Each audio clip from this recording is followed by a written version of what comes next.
guys, what's up? Welcome back to my channel, and if you're new here, my name is Priya and you are at Beauty and Books, where we do all things books, all things beauty. So now you know where we are. Today we have a cheeky book review for you. We are reviewing Kingdom of Souls, The Last Witch Doctor by Rena Barron, and this one left me feeling just a lot of different things. She left me with all the emotions, questions, concerns, confusion, everything. So if you want to know why I felt all of those things, then just keep on watching. So if you aren't aware of this, it's a YA fantasy novel. I think it would probably be like high YA, is that what it's called, when it's a bit more older? It's definitely like for the older adult kind of age bracket of that genre, and it is fantasy, and it is a novel that pulls a lot from African mythology and folklore, so that's quite like new to me. I've only just started deep diving into this genre.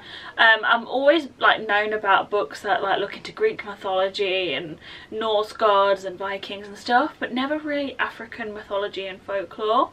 So this book was part of my haul, which you would have hopefully maybe have seen in my last video, where I was just kind of gathering loads of books to help just diversify my reading. This book follows the story of Ara, who is the daughter of two really powerful witch doctors, and Ara, unlike her parents, has no magic, and basically the story kind of unfolds through there. What she does to try and get magic, where magic leads her, what she discovers when and if she gets magic.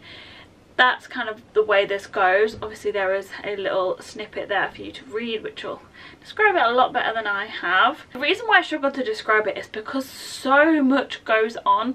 Like this one book, I think it's split into 5 parts, but I think it should have been split into at least 2 novels, probably 3. I just don't really think it works as one novel. I think like Barron tried to go through so many different avenues and include so much stuff that she missed out on other bits. So I think if it was a duology or a trilogy, then it would have been incredible, because I wouldn't have felt so overwhelmed of information. There was just a lot coming at me. So the way that this is kind of like formatted is just from Ara's point of view. There is the odd other chapter, like, well, really like a tiny little snippet from a different character throughout, and that only happens about 3 times I think. And then there are some like kind of snippets, like fragments of conversation from the gods, which, well, from the Orishas, and that really kind of confused me for a second. I was like, who the hell is speaking? Like, what's going on? But I soon gathered it was the gods and the Orishas that were speaking. Apart from that, it's all Ara's point of view, and I think that's also why it lacked. I think we could have done with some other point of views, maybe from, I really don't even know how to say his name. She has a love interest. His name starts with an R, but I think his point of view would have been really interesting, especially as he figures out and learns more about his own family history and all of that business, and even like her father's own internal monologue when he was trapped, or even her mother's thought process when she was doing all this crazy stuff. I think this novel really would have benefited from some other point of views. So we'll start off with things that I really liked about the novel, and then we'll go over to the things that kind of confused me and left me thinking like, what the hell about the novel. I really love the kind of way that Barron included the Orishas and the mythology, especially surrounding the Demon King. I love how she constructed this idea that the Orishas' story of events and of history is not quite what it seems, that the Demon King wasn't all completely unjust and he wasn't here ravaging the lands and all of that, and that is just something they've constructed for themselves, you know, to make them look a bit better. And even kind of one of the stories about the Cravens, that is something that's also not quite true. So I think it's really interesting how she highlights that not all stories and not all history is kind of as it seems. It's the one that came out on top and the powerful are the ones that write history, so they can always do it in their favour. That was a lot deeper than I was anticipating. I really love how much African culture that Barron includes in this novel, how she talks about different tribes and the tribal lands, as well as each tribe having their own key characteristics, their own key pieces of magic, their own like signifiers and things that make them distinct from other tribes. I really love that, and the way that she describes even the characters themselves. So when she describes Ara's mother, how she's always got this golden skin and she's always glowing and she's got these curls that are flowing, and I just really love that like kind of deep description about the characters. This one might be a little bit like topical, but I really love Effia. I think that's how you say her name.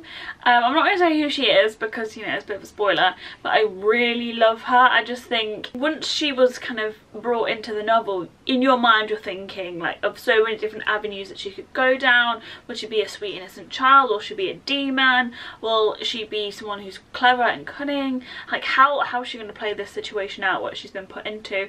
And I just like her, even though she's crazy and like psychopathic. I love her. Let's kind of maybe go on to the little aspects that I really didn't like as much. I think the main issue I have with this novel, it's very plot driven over character driven, and I've never really read novels like that before. I've not been able to distinctly say that, oh, that's plot driven rather than character driven, but I was talking to one of my Bookstagram friends and she mentioned it and I was like, actually, yes, it is. I didn't really care for a lot of the characters. Like, one of them could be dying and I'd be like, oh, okay, well, whatever. I just think Barron didn't take enough time to establish a connection between her characters and the reader. Like, even Ara, I think I wasn't really that bothered about her. I can respect Ara and what she stood for and kind of the pain and stuff that she went through, and also her story. I think she's a really good character, but I just could not really associate with her. There was a scene at the end where if I loved the character I would have been like, no, what? I can't believe it. But it just kind of got a bit, I don't know, I just wasn't associating really well with the characters. So in that essence, this novel is definitely a lot more plot driven. So if that's something that you're not used to, then maybe take it with a pinch of salt, and that might be why you're struggling with the novel. If you've read it and you're like, oh, I didn't really get on with it, it's probably because it is plot driven and character driven. But I would definitely say you need to finish it and get it to the end, because I did really enjoy it. When I mentioned as well how it would have suited it more if it was a duology or a trilogy, is because there were so many large plot concepts. So you had, first of all, you had the love interest and the love story between Ara and her love interest. And then you have the plot line between Ara, is she ever going to get her magic? And then you have the plot line of children going missing and trying to figure out who that is. And then you have the plot line of Ara finding out what her mother's up to, her mother's plan, what's going on there. Will the Demon King kind of be unleashed? How's that going to end? And then you have when Effia comes into it, because then that just throws it all into the mix. You're like, what's going on? It could have been split into two, and we could have like looked into Ara's relationship, her magic, and the children going missing in her mother's plan. That could have all been one, and then we could have left it on the ending of her mother's plan and then go over to book 2 where her mother's plan picks up again, and then we kind of go through. I think that would have been a bit more easier to read, because there were so many things in there that like I think weren't tied up properly enough. Part 1, I would say, is definitely one for foregrounding information. Like, she does chuck a lot at you. For me, it was a bit intense and I was like, whoa, can't do this is effort. Now, I don't know if it's just me, but there is a major plot twist, which I am going to say now. So if you don't want the spoiler, I will leave a little bit here to telling you where to skip forward to. So just pause. Okay.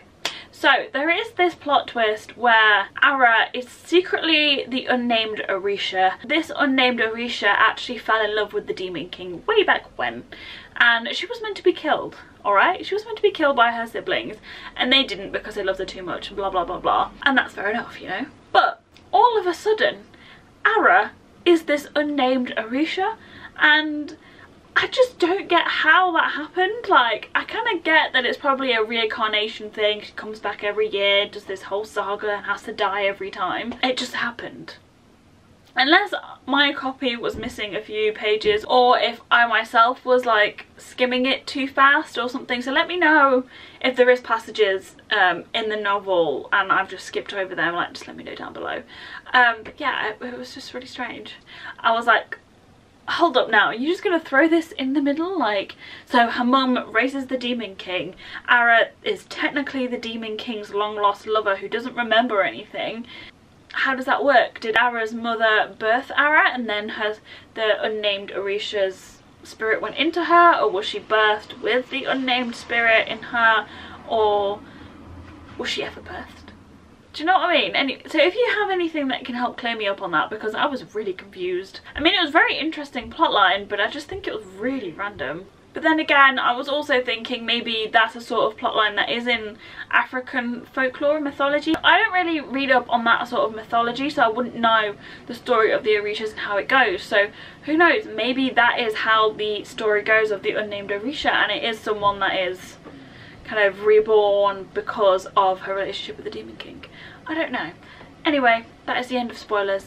Back to the review. Even though the plot, even though the novel is definitely more plot driven, the characters aren't like basic kind of superficial characters. They do have a fair amount of depth to them, and they are characters that do struggle with their own kind of internal and external demons. So Aura is where she is strong and fierce and like she wants to help everyone and, you know, do really well. She's also someone that's constantly striving for approval, constantly lacks in confidence and like undermines herself. So that was my review of The Kingdom of Souls, The Last Witch Doctor by Rena Barron. I hope you enjoyed it. Overall, it was a good book, but I just think there was way too much packed into that novel, and I could practically just see it bursting at the seams. It just needed another book to accompany it, and it would have just been perfect. Generally, overall, it just really needed a little bit more room, some more words and some more description concerning characters and place setting, because then we would have really had a deeper connection with the characters and the place, and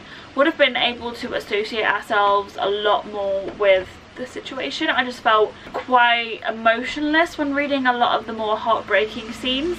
So yeah, that was my review. Sorry that it was a little bit chaotic. I just really haven't made my mind up on it. I really did like it, but it's just a bit of a weird one, really.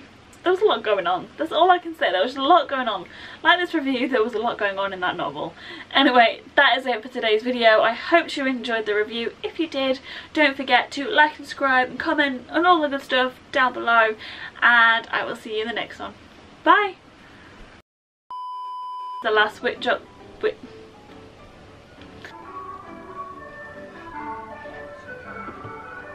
That Baron goes through, so there she goes